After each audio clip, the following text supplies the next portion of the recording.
Welcome back to the workshop. Today we're going to be looking at building the 3 aft gratings, which according to the book are 4 feet wide and 2 feet deep. So let's get into it. I have done a video on this in the past, and one would think that I would know everything there is to know.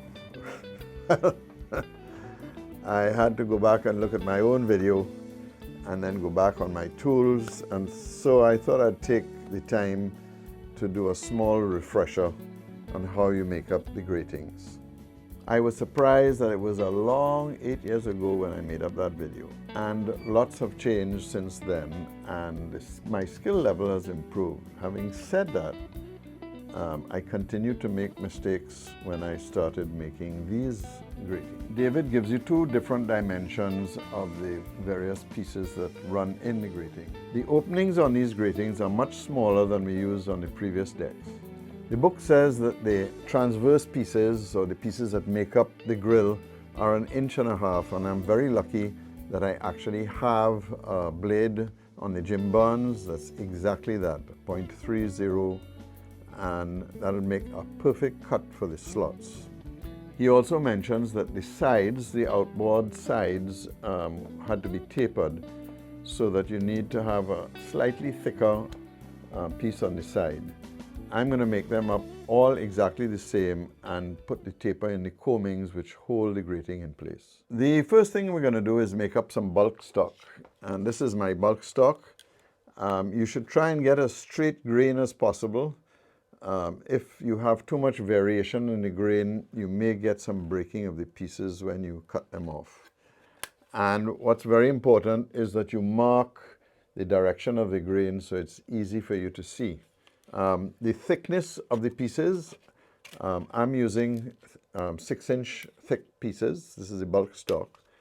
You can use anything you want, because at the end of the day, when the grills or gratings are finished, you can put them in the sander and take them down. In any case, they are tapered, so you're going to need to do some sanding, probably by hand, when the exercise is complete. You also need to take into consideration the height of the blade that's going to be cutting these pieces off. So in my case, 6 inches just skins me through to get me to cut the pieces off.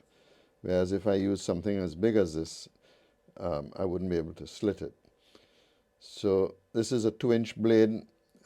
If you could get, and I don't know where you would get, a blade for the Jim Byrnes, a 3-inch blade with all these teeth, that would be fantastic. So in my case, I am really limited to 6 inches. The other stock you need to build is a whole bunch of these battens, which we're going to place inside these various pieces. And they need to be just a little thinner than the thickness of the cut. So the cut is 0.03. Maybe we'll bring it down to 0.29 or 295, but it should fit easily when we go to fit it inside the slot. It should fit very easily, but not so slack that the glue won't hold it. So in the first instance, I would make it a little oversized, and then just take a piece of sandpaper, and if it's not going in, just pull it across until you get a nice even fit where it fits inside the slot. To make my gratings, I'm using the Jim Byrnes and my sliding table that I made up. There are different ways to do that. Again, I'll reference you back to my old video, which I'll put the link. But this is the preferred method, and it's the simplest method, and the use of the sliding table just makes it so easy to do. For those of you who don't remember my sliding table, it's really very simple. It has this little jig inside, and it has these 2 little laths, which are the thickness of different size blades. This particular one fits in like that and holds the piece, while the blade comes on this side and cuts it. So as you move it along, it cuts another groove. And this one is for a different, you would switch it around, and this was for a different size, a thicker blade. and it just fits inside. It's very important that the blanks be even, because if there's a variation between the left side and the right side, you're going to get a variation in the cut on the saw. And again, what's important is that you have the direction of the grain, because to cut this, you're going to want the grain to be going in the same direction as the cut. So those little tabs are in this direction and not in this direction. Although having said that, I want to tell you there are other people that say the grain should be across the piece. So the grain should be this way, which will give it a little strength. I've tried it both ways, and the truth is I've had breakage on both sides.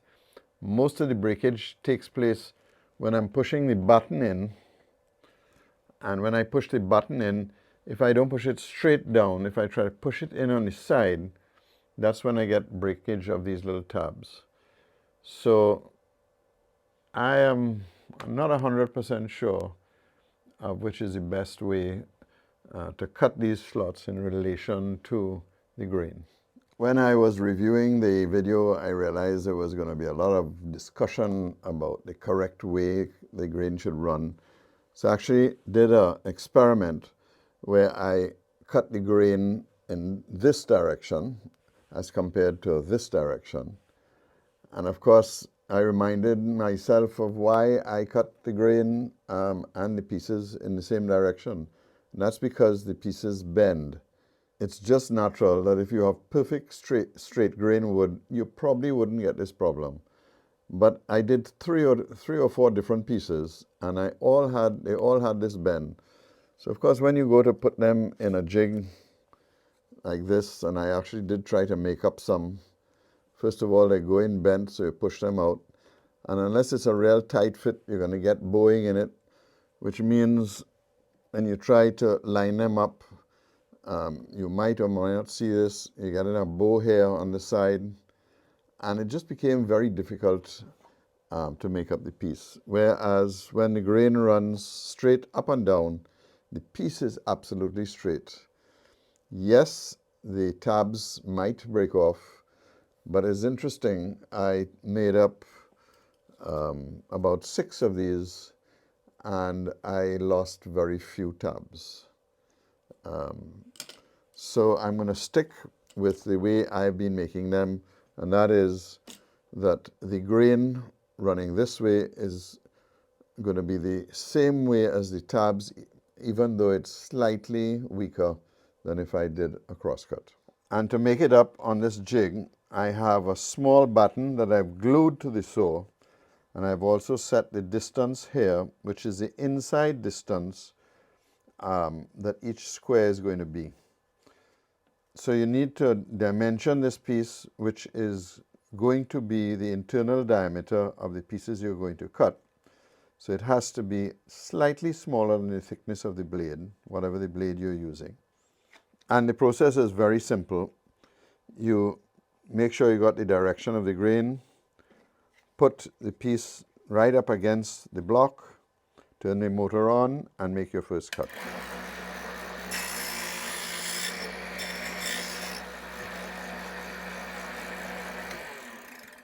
And here you have it, and you'll see it's absolutely parallel to the side. Then this fits into on that little groove, and you press it down. The other problem I had is to make sure I blow the dust away. Otherwise, you can get some of the dust under the piece of wood and you'll get an uneven cut. So now we can do the second one.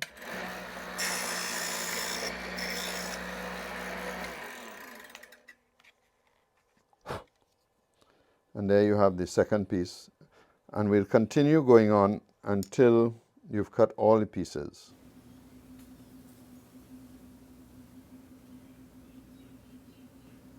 If you have multiple saws, as I do, I'm going to go on the Preac and cut these pieces off. And you need the highest number of teeth and the thinnest blade to be able to cut this off so that you don't break the little pieces that are kicking up. Now, in terms of the height of the cut on the piece, if you're going to be shaping the piece as we are in this case, you need to get the groove as big as possible, but of course it mustn't come as it is here above the level of the piece you're cutting. So you can take it down. Just remember that as you increase the amount you're going to cut, the back piece is going to get thinner, so that you may want to have a thicker piece, but when you go to cut out the individual pieces, you may not. In my case, I wouldn't be able to do it on the pre-arc. I'd have to come back here and do it on the Jim Byrnes. When I was first making up the strips, I had a huge amount of breakage and suddenly remembered really that the teeth count on the blade I was using was much too low. And so I've gone to the highest teeth count that I have and have almost no breakage of the little tabs on the top. I've set the thickness of the pieces we're going to cut off, which is exactly the same as the piece running inside. And we just... Now they're going to go flying all over the place, and that's not an issue.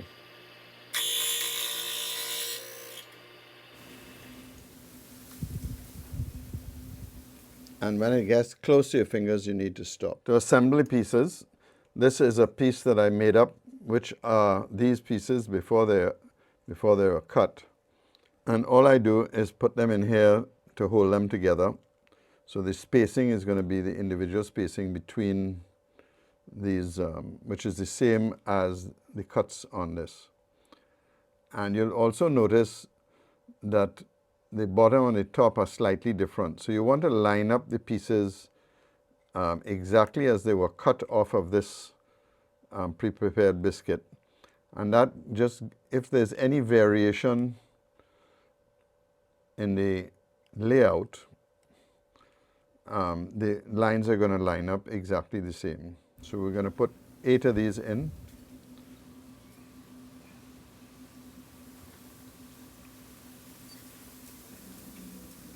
And you can line them up many ways. You can take a square and just put it on the bottom, which should get the pieces to line up properly. And then I like to go into the second one,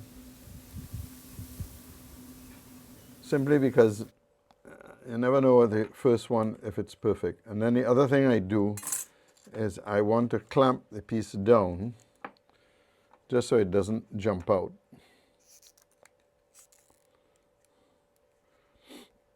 And then I'll put a square on it to make sure that I'm making an absolutely square jig, and that's really what it says. And then we're going to put a tiny amount of CA and lock the first one in place. And again, less is more. So it's a real tiny little amount. And what this is going to do is just lock everything in place. And now I can go back and put the top one in.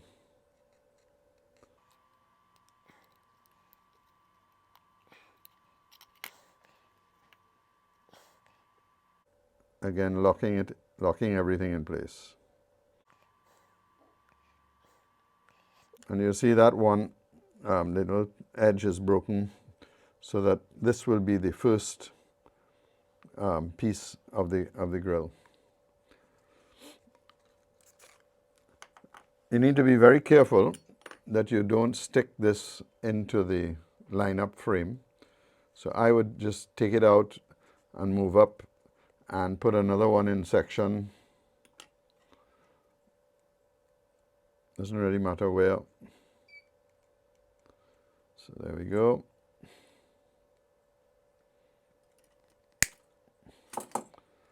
And we lock that one in place.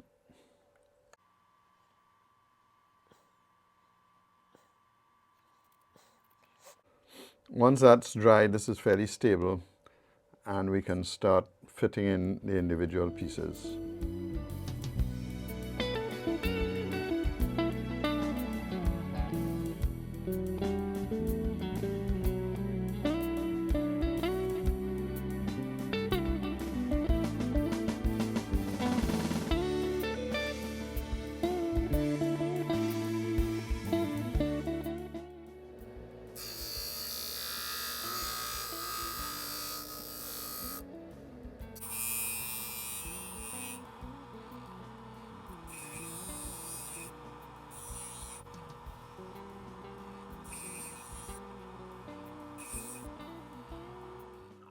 So that's one down and 2 more to go.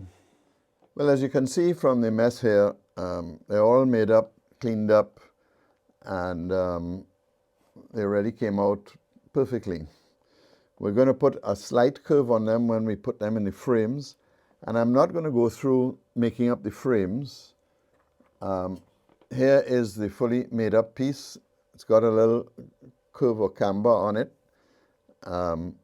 The instructions are fairly clear in the book, and we've made up the one in the back and the one in the front. I have a number of videos that show you how I make up these frames and the combings and the headers. So it really doesn't make sense me going through that with you again.